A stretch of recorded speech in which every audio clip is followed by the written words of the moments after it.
Jai Gurudev, Jai Masters.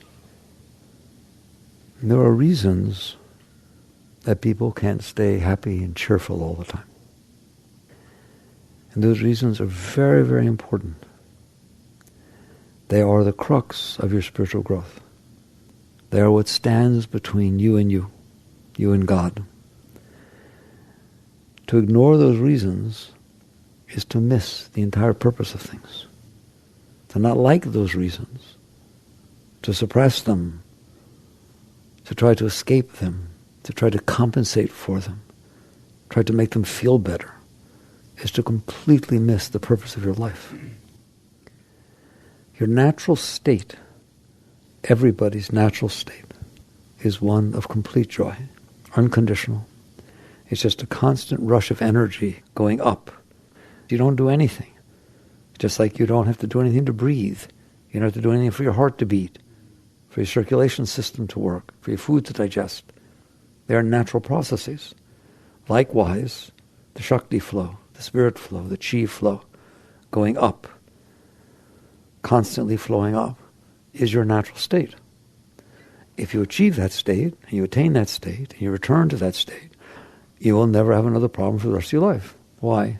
Because the only thing you're trying to achieve is well-being. If you already have it, there's no issues. Then the rest is just play. The rest is just, what do you want to do with your well-being?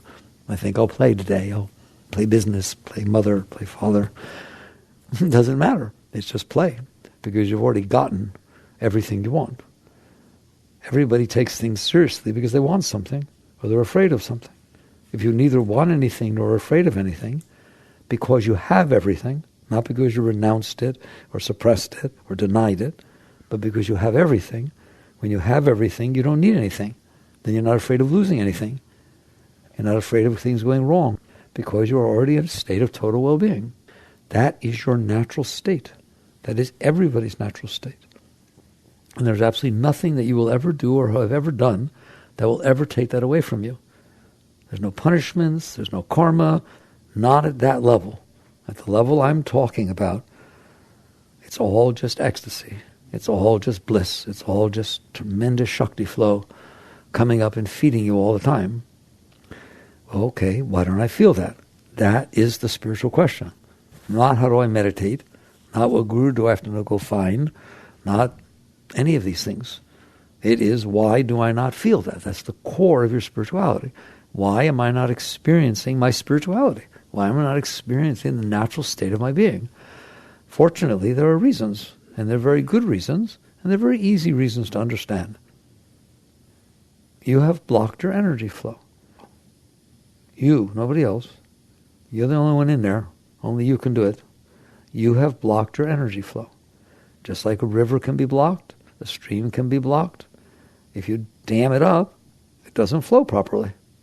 It can't flow downstream. Downstream becomes a drought. If you dam up your energy flow, it cannot come up and feed you. It gets suppressed. It gets pushed down and causes trouble down there. Just like if you dam up a river, downstream becomes dry, upstream is in big trouble. It floods. It's got all kinds of trouble. If you leave the river alone in its natural state, it will find its Tao, its balance, and it will relatively behave. If you dam it up, you have to do three things. One, you have to maintain the dam, because it's not natural. A lot of people work every day to keep the Hoover Dam stopping the Colorado River from going where it used to go. And they will always do it forever. There will never be a time there doesn't have to be all those people and all that money spent to keep that dam. Upstream on the dam, it floods. All right? They have to open up the valve. They have to open up the gates to keep it from flooding upstream. It's a constant thing. Downstream, there's a drought. Downstream, there used to be farms. There used to be things. That's what happens when you dam things up. It's a damn thing when you dam things up. Likewise, it is the same thing inside of you. If you dam up your Shakti flow, if you dam up your energy flow, then above the dam, you're dry. Below the dam, the energy needs to do something, so it causes all kinds of trouble down there. We'll talk about that a little later. So the question becomes, do you want to feel the joy, the love, the inspiration, the constant feeding? Christ said, man does not live by bread alone, but by every word that leaveth the mouth of the Father. Someday you will understand exactly what that means. Right now you get high because somebody likes you, because you got a raise, because something happened that you like. That's your bread. That's the bread that's feeding you. What does it mean to not live by bread alone, but by every word that leaves the mouth of the Father? This Shakti flow, this natural spirit flow that flows inside of you, is from a very high place, and it feeds you. It takes care of you completely once you reach that state. So you choose, do I want to return to that state of absolute unconditional well-being, or do I want to deal with myself in a blocked state and see what I can do and still be okay? In other words, maintain the dam, don't flood uphill, try to get some water down. It's a constant process. You're constantly trying to be okay. You're constantly trying to buy something, trying to avoid something, constantly trying to have something not happen, trying to have something happen. That is why you're busy. Of course you're busy trying to be okay. Why? Because you're not okay. It's very natural to want to be okay. And if you're not okay and you feel dry, then you feel a relationship might feed you. You feel that more money might feed you. You feel that travel might feed you. And you're constantly thinking of all these things, and your society completely supports you in this. They encourage you to do this, of what needs to happen outside so I get some juice inside. That's like sitting there saying, what do I need to do to maintain the dam so it doesn't break? What do I need to do to, pump the water off upstream so it doesn't flood? And what do I need to do downstream to irrigate and bring false irrigation? In other words, you don't understand there's a natural state for that river to flow, and you blocked it. And because you blocked it, you have all this work to do. So eventually you come down to the real question. How did I block it? I don't remember blocking it. How did I block it? And that's the most important spiritual question you will ever ask. Because if you know how you blocked it, you know how to unblock it. If you don't know how you blocked it, have fun. People will just tell you things to do, techniques and so on. That is so meaningless, it's ridiculous. There is a place for techniques. There is a place for meditation and different spiritual things, all right? But not until you know what you're doing. Otherwise, they're just raw attempt to get what you want. You can't get it, so you think meditation will give it to you. You can't get it, so you think going to Nepal and meeting Buddhist monks will give it to you.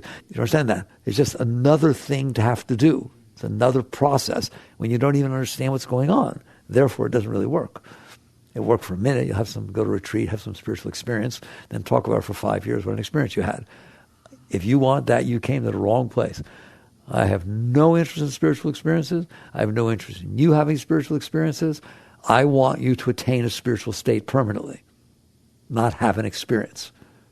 And the only way you're doing that is to remove those blockages. So all of spirituality is about removing the blockages. Now, can meditation help? Of course. Can mantra help? Of course. Can yoga help? Of course. These things can help you do that. But they are not things in and of themselves. They're not spiritual things. They are processes that you can practice in order to regain your natural state of spirituality. All right? Now, what are the blockages? And how exactly did I do it? I don't remember doing it. I wouldn't want to do that. I'd rather have the good juice. How do I block myself up? It's very simple. Events happen in this world. Things happen. Have you noticed? It's a happening place. Every single moment, there is something going on in front of you. Have you noticed that? Something going on in front of you. There it is. There's something going on everywhere. But you're only seeing the part that goes on in front of you. All right? Sometimes the part that unfolds in front of you is rather nice. And sometimes the part that unfolds in front of you is not so nice. There are nice people, there are not such nice people. There are nice words that get said to you. There are some really not nice words that get said to you. There's really, really loving moments, and there's really, really painful and distraught and difficult moments. That's called reality. For everything there's a season, a time for every purpose under heaven. That's yin-yang. That's the Western version of yin and yang. The world is what it is. The world is neither good nor bad nor right nor wrong. It is the result of the forces that cause it to be the way they are. If you say something is wrong, and I know you think things are wrong, if you say something is wrong, then you're saying the forces that happen that cause it to be that way are wrong. And the forces that cause those forces to be the way they are wrong. So you've just said all of creation is wrong. Because it's all tied together all the way back to the Big Bang 13.8 billion years ago. If the charge of an electron wasn't exactly what it is, things wouldn't be the way they are. So therefore things are bad, so therefore the electron charge is wrong. Just understand that. If you say a person is wrong, how could he have done what he did? That's terrible. I would never do that. That person's wrong. Then you're saying all of the influence that caused that person to do that. Upbringing, formative years, mommy, daddy, every single thing. First girlfriend that dumped him when he was 12. All of them are wrong. All of it's wrong. Anybody listening? It is all a system that is a result of all the forces that have caused everything to be. So I'm not saying they're morally right. I'm not saying they're the way I prefer them to be. I am saying, and I say this more and more to you, I take my life in my hands, that every single thing in creation is perfect. Every single thing in creation is perfect. It is the perfect result of the forces that cause it to be the way it is. It's the perfect result. There are reasons for things, and it is the perfect result of the reasons that made it be that way. That doesn't mean it's morally right. That doesn't mean it's optimal or anything like that. It just means, given the forces that cause it to be, it is perfect. It did it perfectly. Doesn't mean we have to leave it that way. Doesn't mean there's nothing we can do about it. But you start by understanding the world is creating itself. It unfolds in front of you, and you experience it. That's called reality, because you have senses, so you experience the part that's in front of you. Sometimes it's very pleasant. Sometimes it's not. Okay, that's the way it is. Guess what? You're not going to do anything about that. The world's a big place. It rains when it's supposed to rain, not when you want it to. And sometimes people are in a bad mood when they come visit you. You happen to be the person in front of them when they're in a bad mood. Right? I always tell you, if somebody is standing face to face with you, 3 inches away yelling at you, they are not yelling at you. You just happen to be standing in a place in the universe where somebody's yelling. Probability is that given the forces that are making that person yell, if you weren't there, he'd be yelling at the birds or the roaches or some other person. If that person didn't feel like yelling, they wouldn't be yelling at you. Oh, but I stepped on his toe, or I kicked his book. Okay, if he just fell in love, he'd say, oh, you want it? Take the book. You understand that? If that person was in a good mood, they wouldn't be yelling at you. You didn't make their mood. It's not personal. The universe is unfolding. It is the perfect result of the forces that have caused it to be that way. You are standing in one tiny spot in the universe, experiencing what's unfolding. How many other spots are there where you're not standing? 700 billion zillion. And there's stuff going on there too. You just don't happen to be there. That is your starting place of spirituality.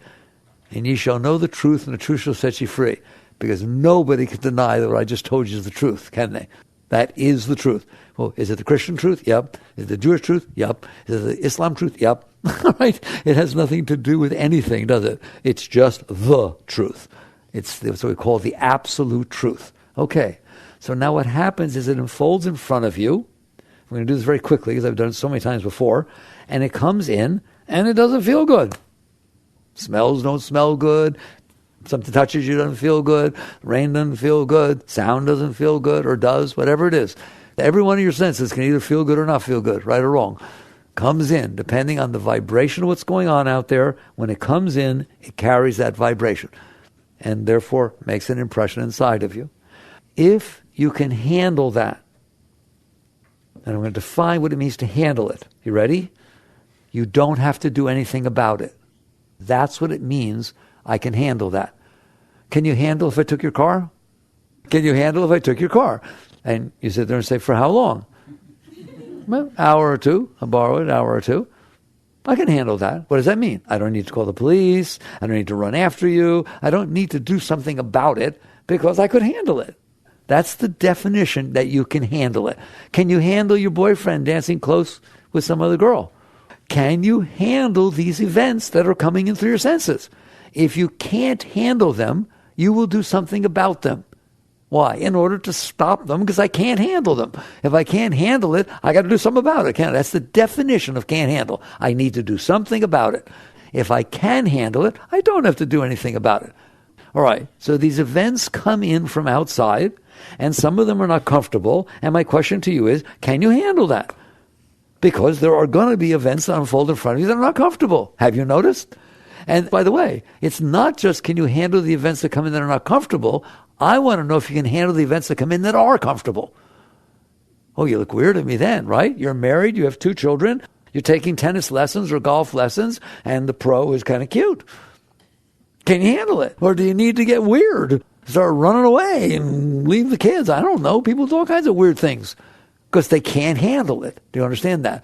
So you are just as bad as handling the positive things, the really positive thing. Every one of us is really bad at handling the extremes. How's that? If it's extremely positive, I want it. At what cost? I don't care. Causes a lot of trouble, doesn't it? All right? If it's extremely negative, I don't want it. At what cost? I don't care. All right? So it is the same thing with positive and negative. If you can't handle it, you have to do something about it. When it comes inside of you, does it force you to get uncomfortable enough or comfortable enough to where you need to do something about it? Now what happens is when you do something about it, that's when karma starts. I said to you, don't worry about karma. At the highest level, you have no karma. You're a free being, period. But what happens is when this stuff comes in and you have to do something about it because you can't handle it, it means you're not evolved enough yet to sit in a Shakti flow. Let's say you were feeling tremendous love and bliss before I borrowed your car or before your boyfriend went out with somebody else. Now can you handle it? You don't know because you've never been there, right? But all of a sudden, if you're really feeling good, it's beautiful, and who cares? You can have the car. Just leave me alone. All right? I'm already getting everything I thought I'd get from the car, all right? So it's amazing how it shifts depending on how you're doing inside. The point is, if it comes in and you can handle it, then it's not a problem by definition. It's not the issue, the event, that made it a problem. It was the fact that you couldn't handle it that made it a problem. All right. So now, what happens if I can't handle it?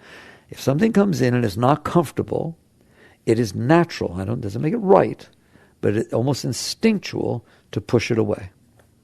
If somebody comes up to you and takes a swing, you put your hand up. If something comes up to you and it threatens you physically, you throw your arms up, don't you? You try to keep it away from you. It's totally natural. If this thing comes in, it is not comfortable to you. It is attacking you. It is the enemy. It's not good. And you will naturally, until you learn otherwise, throw up your will to resist it. You have arms inside, and you will push it away. When you push that away, that is what's blocking your energy flow.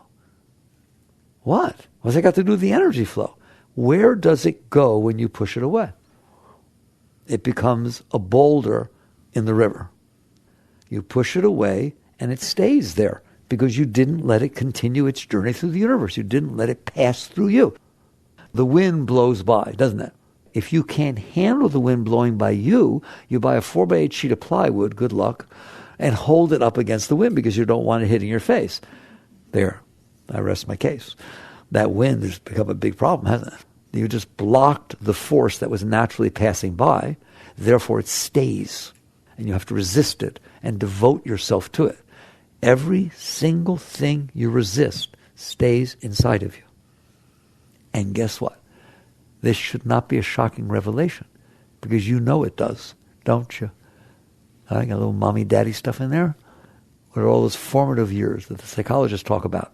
Ever have a fairly traumatic thing happen to you? You got robbed, beat up, this happened, car accident, anything? Most people had something. Is it still in there? Ever think about it? Anything ever remind you of it? Do you hear me? Comes back up in the dreams. Oh, you were in a car accident 20 years ago. All of a sudden you hear brakes screech. You freak out. No, not everybody's that way. Newsflash. It's because you have something stored inside of you that you didn't let pass. It wasn't okay with you. You couldn't handle it, so you suppressed it. It's like Freudian suppression. You pushed it away. When you push it away, it's a thing. In yoga, isn't it amazing as I talk about this? You can go back to the Upanishads, ancient, thousands of years ago, and they talk about samskaras. There's yoga. They talk about samskaras, the ancient scriptures. Samskaras are patterns of events that happen that you stored inside of you. Well, why is that different than Freud's suppression? That's exactly what he found, is that people have held their past inside of themselves. You have, haven't you? Those are the blockages that block your energy flow. Every single thing that you have stored inside of you from your past, not people confuse what I'm saying. It doesn't mean you can't remember something. It happened to you. You can remember it. When the wind blows by across your face and you let it go, you can remember the day it was windy. I'm not telling you to erase your memory. I'm telling you not to resist. Let's spend a moment on that because people really don't get that. There is a difference between experiencing something and handling what you experience and knowing that you experienced it. as opposed to not being able to handle it, thereby pushing it away, whereas it becomes a blockage that's stored inside of you. That's very different than knowing it happened to you. That's not wanting it to have happened to me. And because I don't want it to have happened to me, I pushed it away and it stayed stored as this blockage inside of me. And it has power, doesn't it? The day the wind blew and you didn't bother, it has no power. Doesn't mean you don't remember it, but it has no power over you, does it? But what mommy and daddy did, that stuff has power. First boyfriend, ex-husband, that's a good one. And you guys got exes, know what I'm talking about. It's like if you have experiences that were not pleasant and you were unable to handle them openly, when you had to close and resist them and store them and push them away, they are still affecting your life. They are boulders, rocks and boulders stored inside of you. And I'm telling you, they are stored exactly in the stream, in the channel where your energy flows, your natural energy flows. All right. That is about the most important thing you will ever learn. One, that you have a river of joy inside of you, you all do, that is so beautiful that it's higher than any experience you've ever had, and it goes on all the time. Master used to call it ever new joy. Probably somebody said, well, won't you get tired of it? No, it's ever new joy. There is. It is there, okay? It is flowing. Now you know it's there. At least you hear me when I told you it is, and I'll prove it to you more. I'll prove it to you more that's inside of every one of you. And now I'm telling you why you don't feel it. You don't feel it not because it's not there. You don't feel it because you blocked it. And if you blocked it, it's going to cause trouble above the blockage, meaning you get dry periods, you don't feel love, you don't feel all kinds of negative, empty, psycho jumbo, right, is what we generally live in because we're not being fed. And below, it's causing trouble. It's causing trouble. It's stirring stuff up down there. You don't feel comfortable. You're scared. Jumps. All right, that's what it does. Just like I taught you about the Hoover Dam, right? So you got to work now. What do? I'm not comfortable. Let's get that straight. I'm not comfortable. Every one of you know you're sitting on top of a volcano. Every one of you know it, but no one will talk about it. Something could happen at any time, and you're in big trouble. That's because you're sitting on top of a volcano. What have you shoved down there? Everything that ever bothered you. Well, if you shove down there everything that ever bothered you, I think you're going to be bothered. What kind of a place is that to build your house? Christ said, don't build your house on sand, didn't he?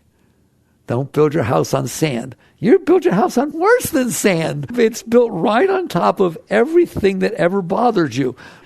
If I had yours, it wouldn't bother me because I didn't go through the experience. It didn't bother me. I can handle that. Oh, your mama got divorced. Big deal, right? Nothing. But you had to go through it and you couldn't handle it, so you suppressed it and so on. And so now you got all this garbage down there. And so what happens is now you're busy because you couldn't handle the events, you pushed them away, but you still can't handle them. Now you got a whole bunch of stuff stored inside of you that you know you can't handle. There are literally people, this is extreme, but there are people. Their parents got divorced when they were 6. It was a terribly difficult time for them. They lived mommy and daddy and all the kind of thing kids go through with divorce, right? And now they grew up and they're 34 years old and you meet them, you say, have you ever married? No. No, you haven't ever married? No. Why? I don't want to get divorced. It was so hard. I don't want to get divorced and I don't have kids. Because what I had to go through, it was hell. And I'm not putting anybody through that. Now that may sound romantic to you. Maybe even say, oh, that's nice of you. It's not nice and it's not romantic. You should be able to handle the events that happened to you. That's karma. You'll understand how the past runs the present. You stored inside of you events from the past and they are guiding your life. No, better than destroying your life. And you got lots of those, don't you? So this stuff that you store down there is a major problem. Not only is it blocking your energy flow, but it's causing you disturbance and fear and all kinds of anxiety all the time. Because you're afraid it's going to happen again. You're afraid you do something wrong. People are afraid to go up and talk in class or give a public speech. I've known little kids that I can't believe that they're so open. They're just 6 years old. They just talk to everybody. Just go out there, right? And see what happens when they get to 12 or 15, by the time they get to college. They will have stood up at some point. Somebody would have laughed at them. They would have said something wrong, and they will have this scar inside of themselves. That's what some scar is. They couldn't handle it. So they shoved it down. Now every time they're called upon, you know about it, to get up and talk publicly or say something, they get nervous. They feel anxiety because they're afraid of going through that experience again. You probably know a lot about this because I've just given you a couple of small examples. That's everything. Grandma, she had grandkids, but she watched on TV about a plane crash. No, I can't fly in a plane. Like the car accidents killed 100 times, 1,000 times more people than planes, and she drives in cars all the time. But because she had that one impression, you know anybody like that? It runs your life. So that is what's blocking your energy. That's one thing it does. And the other thing it does is run your life. So that now in order to be comfortable, you need to go out there and try to create situations that match your blockages. As I keep saying, it's the deepest thing every teacher. That one is very deep. Pay attention. You're out there trying to have people, places, things, weather be the way you need it to be so you can be okay. You decide to go camping. Why? Because this guy you were looking at likes camping, all right? And so now we're going to go out there, and it's a special date, and you're feeling excited about it. Why are you excited about it? Because I'm lonely, and I think that this might solve my loneliness. But we're set up to go camping, and there's a cloud out, and it looks like it might rain tomorrow, and so now I'm freaking out. Why are you freaking out? I'm freaking out because it might rain. Anybody see how neurotic we've gotten? And it's all because you're not okay because of these blockages, and now you're trying to be okay by compensating for the blockages. That's all. That's all it is. The whole outside, the whole money thing, the relationship thing, the proving yourself thing, the career, every single thing is I'm not okay, and if this happens, I'll be okay. I'll be better. If that doesn't happen, I'll be okay. So you've now developed a mindset that's based upon your garbage. That's how you developed what you like and what you don't like and what you want and what you don't want. Everybody's so busy trying to get what they want and avoid what they don't want that they're not even questioning, where did I get this idea, what I want and what I don't want? And I'm telling you where you got it from. It is the opposite of your blockage. What you don't want matches your blockage, and what you want is the compensation for your blockage. I feel lonely. I don't feel anybody could love me. I get dumped so many times and so on. What do you want? I want someone to dote all over me. I want someone who's really popular, that everybody else wants them to be attracted to them, to be attracted to me. And I want it very public. You blushed when I talked about it. You're compensating for the problem you have inside of you. What's wrong with that? Absolutely nothing, except it doesn't work. It's not going to get rid of the samsara. It's not going to get rid of what you stored down there. If you get married and part of your marriage vows are we will never get divorced because your parents got divorced, and we'll wait 6 years before we have children to make sure that our marriage is stable enough because I don't want them to go through what I went through. Is that solving anything, or is that reinforcing your neurosis? If a kid's throwing a tantrum in a department store and you get him what he's crying for, is that a good thing or a bad thing? Oh, I see. But that's what you do to yourself all the time. If she throws a tantrum in there, what do? You do everything you can to get what she's asking for. There is a reason the kid is throwing a tantrum, and there is a reason that you think you need this and don't want that and so on. And now what you're doing is buying into these samskaras, these patterns that you stored inside, running your life. So now we're back to, there's two things that happen with those blockages. One, they block your Shakti flow.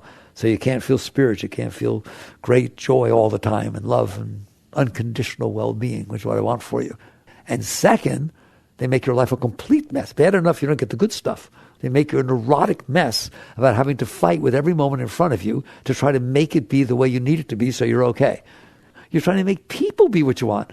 No, I like a little space when you come home. Just notice that I need a little space. Not that much space. Just no.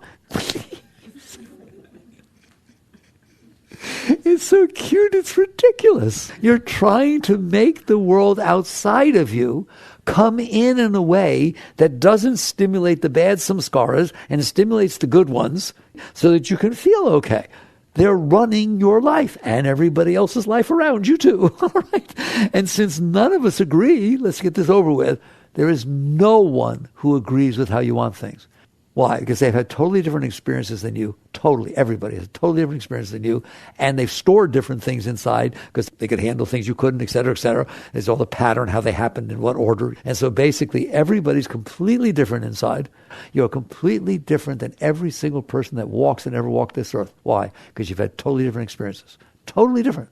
Every single thing that comes in, you are processing it different. So amazing. I hope you see it. What happened to you 2 minutes ago determines how you're hearing what I said. If you have people come to me and say, oh, I had a conversation about just that when we were driving over here. You're really interested in what I said. If somebody said this similar type stuff, you had gotten into spirituality a few years ago with a guy you were dating and he dumped you, you're going to get up and walk out when I start talking like the stuff you heard before. So it's not even what you're experiencing. It's the complexity of what you're experiencing on top of what you've already experienced and in what order. Therefore, nobody is even close to what you are. So you wake up and realize what a mess this stuff makes. And now you come back to where I started the conversation. Spirituality, under all circumstances, is about getting rid of the blockages that are blocking the flow of the chi, of the Shakti, of your energy flow. Period. That's what it's about. You're not going to compensate for them. They stay in there. And then you got to own and possess and manipulate, and you'll be busy for the rest of your life. You have to get rid of them. So now that we understand what they are, can you get rid of them? Yes. You can get rid of them. Well, what about the ones that have been there for 50 years? It doesn't matter. It doesn't make any difference. Let me tell you now about the ones that have been there for 50 years. Do they ever show back up? When you visit your parents, or hear somebody talk, sounds like your mother, or have a situation unfold that reminds you of that, comes back up, doesn't it? What do you do when it comes back up? Oh, what do I do? Push it back down. Down there where you belong. I didn't like you when it happened, and I don't like you now. Just get down there, right? And that's how you deal with your stuff. You keep it blocked inside of you. I'm going to make a statement to you. There's only one reason that stuff's still in there, because you're keeping it in there. Not only did you push it away to start with, it is not natural that it stay down there. It will always try to come back up. Sometimes you have nightmares in your dreams. You remember things that were really tumultuous, don't you? You wake up sweating, crying, or scared, or whatever the heck it is. Yes or no? Did you ask for that? Did you, before you went to sleep? Oh, let's get neurotic while I'm sleeping. I would like my first husband to reappear in my life and have arguments again. This is going to be fun. No, you don't do that. Well, then why does it happen? Why does it happen? It was not a willful act. Why does that come back up? Because it is not natural that it be stored in there. It is energy that needs to be released. Therefore, when you're not around to push it back down, it sneaks up on you. All right? It sneaks up. And I always like to finish the story because you should know this much psychology. That's what Freud taught, and he was right. And like I said, yoga taught it thousands of years ago, right? It's going to come back up. What if when it comes back up, you wake up and freak out? Oh my God, it was terrible, right? Well, then it didn't get to come back up. Didn't get to release, did it? Because you woke up and stopped it. Do everything you can to push it back. I got to calm down. I got to get something to eat. I need to talk to somebody. In other words, I don't want this stuff going on inside of me. It's bothering me. It's disturbing me. And then you get back and say, okay, now I'm okay. No, you're not. Who's willing to be honest? No, you're not okay. You're just as not okay as you were before this made you realize how not okay you are. You just push it back down until it gets quiet, don't you? Well, anybody have sensitive subjects? I remember I grew up in my family, but there was a sensitive subject in the family. And literally, you didn't talk about it. You weren't supposed to talk about it. We have dealt with that. We're finished with it. It was a bad experience that we all went through, and it's over. Don't talk about it. If it's over, how come you can't talk about it? It can't very well be over. It's different than everything else. It's just amazing. And we tolerate that. Maybe you know something about that with yourself or anybody else. That you know you don't talk about their ex or this or that or who died or something like that. All right? So it's interesting. So what we do, I'm proving to you that it comes back up. I was going to finish off by telling you that when Carl Jung showed up after Freud, post-Freudian, he showed that if it is traumatic enough and difficult enough to where you would wake up and resist it even in your sleep, it turns itself into symbols. That's all of Jungian psychology. And it's very simple, right? The mind is so brilliant that it knows it has to get it past you, and so it symbolizes it. You know about that much psychology, don't you? That your dreams can be symbols. Isn't that interesting? What is that showing you? That it doesn't want to be in there. Why did it go to so much trouble without any effort of your own, in fact, in spite of you, to try to release some of that energy? Because it is not natural that it be stored in there. It wants to continue its journey to free itself, to be able to pass through like it was supposed to start with. Yes, events happen. Yes, they do. And some of them are pleasant and some of them aren't. Remember I said that to you. Have you noticed? If you can let it be unpleasant and then let it be finished, it will be finished. If you're not able to handle it being unpleasant, and therefore you store it inside of you, it will never be finished. Which one do you want? So what you catch on to is the stuff doesn't want to be in there. It will naturally come back up. And so the question becomes, do you want it in there or not? Because that's the decision of a spiritual life. A person that does not want a spiritual life, that wants a worldly life, sits there and says, get that stuff out of my face. I don't ever want to see it again, and just push it back down. And I'm going to create a world in front of me that doesn't hit it, so I don't have to deal with it. I'm going to go on vacations and do things and distract myself from myself, constantly be busy out there and new relationships and all kinds of stuff that keep me busy outside so I don't have to deal with what's going on inside. That's a normal human life. A spiritual being looks at that and says, I don't want this stuff stored inside of me. I want to feel my natural joy, my natural inspiration, my natural love. Therefore, I am willing to do whatever work is necessary to not have this stuff stored inside of me. That's a spiritual being.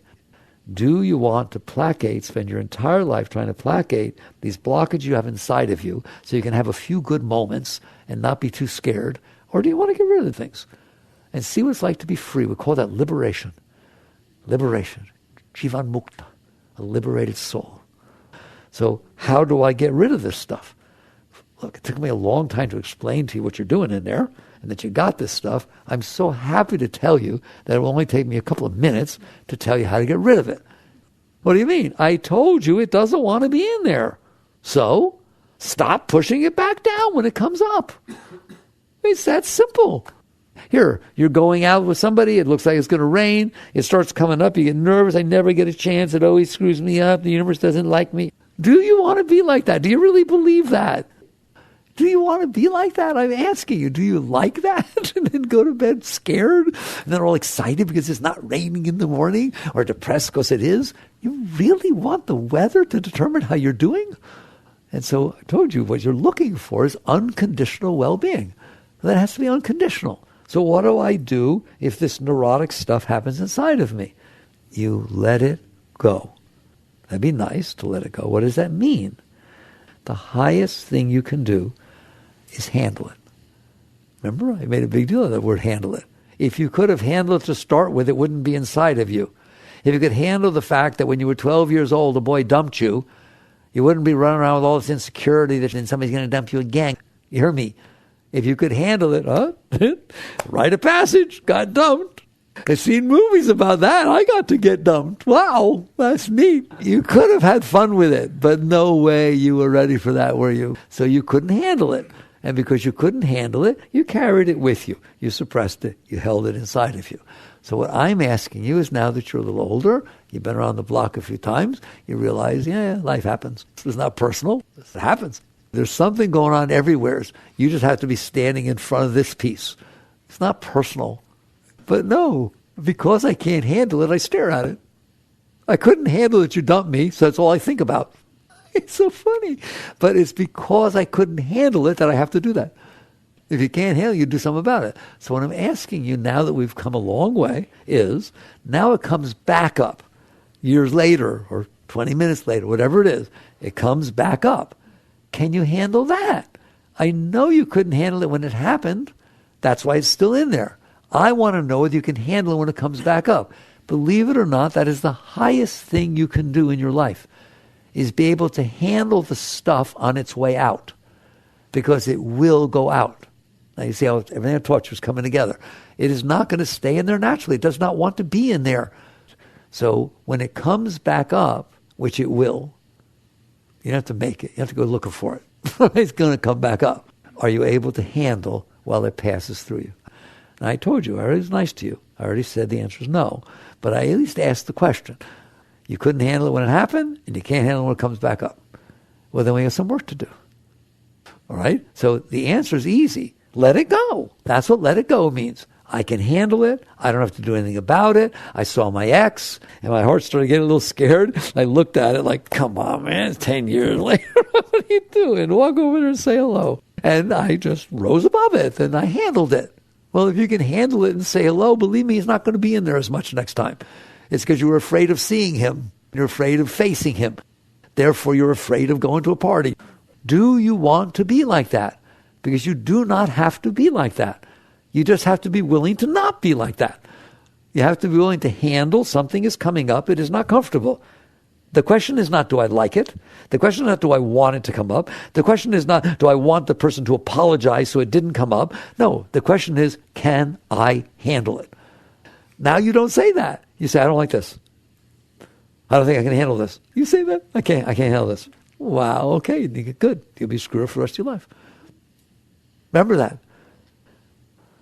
Can you handle it? Yes.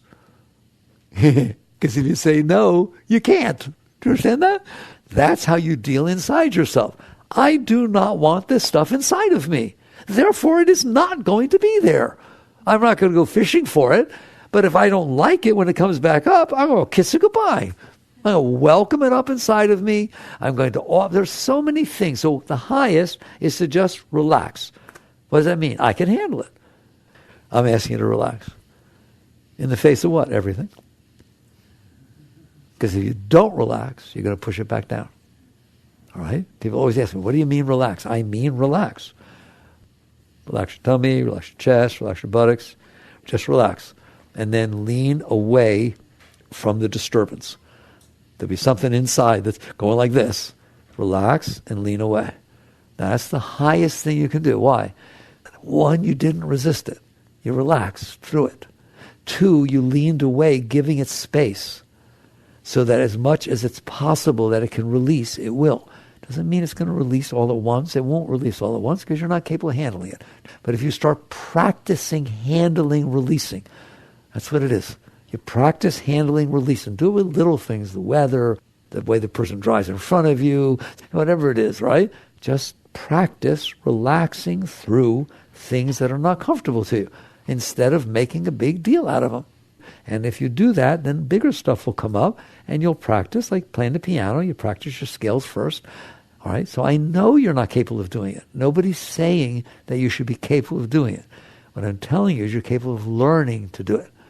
You're very intelligent. You're very bright. You're very willful. You can learn things. The highest thing you can learn is to be able to handle reality because the alternative is absurd. Okay? And I'm telling you, whatever's happened to you so far goes under the moniker of reality. Isn't it?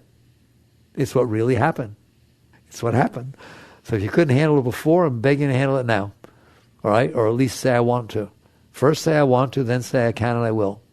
I can tell you, you get to a certain point with this and you see it works, that the stuff you've been carrying around there isn't there anymore. People say things, different situations used to get you all upset. Nothing. You don't even notice anything. Right? And then all of a sudden, at some point, you start feeling more of this energy. Sometimes it's just a smile that didn't used to be there. And sometimes it's waves of rushes of beautiful energy. Doesn't matter until you get to a point where you'll never go down again. I want you to know you'll never go down again. You'll never know the problem again for the rest of your life. She might, but you'll just relax through it. And plus, if she does have a problem, that's a blessing. Why? Because it's an opportunity to take another boulder out. It's an opportunity to see why. What did I store inside of me that is unable to handle this situation? And then let it go. And all of a sudden your problems become your stepping stones to your growth. And your good days become your stepping stones to your growth. Good to get fed, good to be high, good to experience the beauty and remember what that feels like, and good to go through tough times. If you'll just keep letting go, let go, let go, the stuff will go. Do you understand that? Why? Because you're the one who's holding it in there.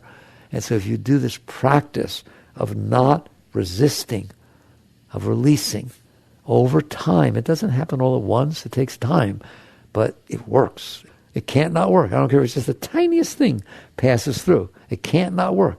Once one passes by, the next easier. Pretty soon you'll be in the habit of constantly letting go of every single thing that comes up and everything that happens. Now, where does meditation come in? I told you that stuff's easy. Because it's hard for you to do this, meditation helps you practice being conscious and present when your mind is not doing so well, your heart's not doing so well. There's no such thing as a bad meditation. None. If you sit down and your thoughts bother you throughout your entire meditation, you come to me and say, I had bad meditation? I say, why? Because my thoughts just wouldn't shut up. You mean you're conscious enough to know that you're not your thoughts and that you're separate from your thoughts and they wouldn't shut up? Oh my God, namaste. Anything you do to better yourself is wonderful. So anytime you put aside to work with yourself, anything you do, just remember why you're doing it. You don't meditate to see blue pearls and white lights and have out-of-the-body experiences. You meditate to practice letting go. And there's plenty of time to practice, isn't there? Because there's always garbage going on in there, right? And you just practice. You practice being okay with not okay. You practice letting go. If it's cold out, that's a good time to practice being okay with not okay. Because I don't care what you do. If you have to walk from point A to point B in the cold, you're going from point A to point B. The only question is, what are you doing inside? Might as well use it to go to God. If it's hot out, you're going to be hot, it's going to be out, and you're going to be sweating. I'm not telling you not to go inside, but if you happen to have to be outside, you're going to experience it outside anyways. What are you doing inside? Complaining? Carrying on? Hating it? I want to move from Florida. I don't even like this. Blah, blah, blah. Making a mess out of everything? Or letting go. Let go of the complainer. Let go of the one you stored in there that's now a mess. And you use every single moment. So meditation, mantra, say something in your mind over and over again, so you have an opportunity to hang out with that instead of hanging out with your resistant mind. All the techniques have meaning. They're all fine. Don't come to me and say, if I do this meditation technique, is that good? If I do this mantra, is that good? If I do new age therapy things and massage and so on, is it good? If I do this form of hot yoga or this or that, it's all fine. If you're doing things in order to stay present and let go of where you used to hang out, you're doing wonderful. Just do it, right? It's Nike. Just do it, right? But remember what it's about. It is about releasing these blockages. And when you release the blockages, you will become higher. How can you not? It's like, if I throw off the anchor, will I sail better? Yeah, you really will. And you just more and more use life to get rid of your stuff instead of using life to compensate for your stuff. You lose both ways. Life is not going to compensate for your stuff, only for a minute. Then it disappoints you. You know that you've been on the block. Plus, you'll keep your stuff. I'm telling you, next time you're out there trying to compensate for your stuff, remember the kid who's throwing the tantrum in the store and the parents rushing all over the place to try and get him what he wants. Because that's what you're doing. You're going to be so embarrassed if you remember that and you watch yourself do it every second. Run around like a chicken with your head cut off, trying to get what will make you feel better. Why don't you get rid of what's making you feel bad? It's a whole nother way of looking at it. So that is spiritual growth. That is what it means to grow spiritually. Now you understand why you don't feel the Shakti flow. It's there, believe me, it's there. You're just choosing to put your attention elsewhere. The fact that it's blocked, how did it get blocked? I did it, I blocked it. You're the only one in there, no one else could block it. My husband did it. No, he didn't. If you had let go of what he did.